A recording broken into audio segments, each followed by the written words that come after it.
4 बज माई के नेवता भेजवली।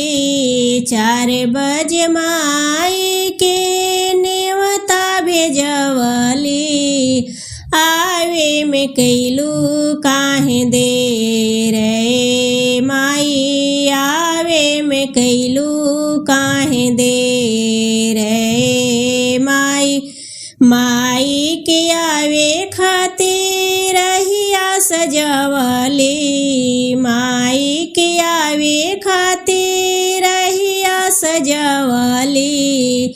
आवे में कैलू काहे देर रे माई। आवे में कैलू काहे देर रे माई।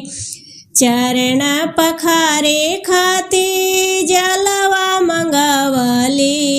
चरण पखारे खातिर जलवा मंगवली।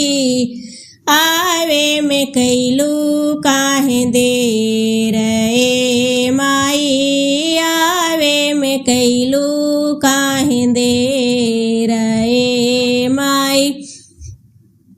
भोगवा लगावे खातिर हलवा बनावली। भोगवा लगावे खातिर हलवा बनावली। खाए में कैलू काहे देर रे माई।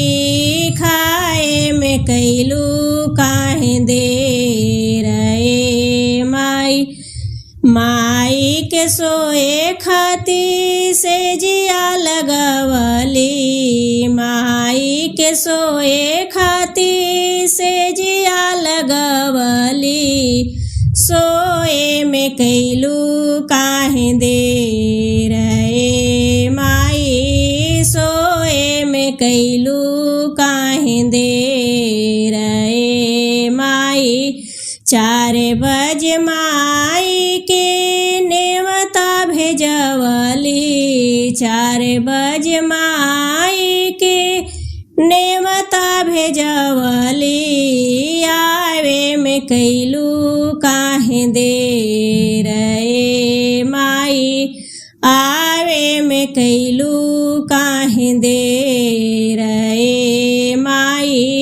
आवे में कैलू काहे देर रे माई। आवे में कैलू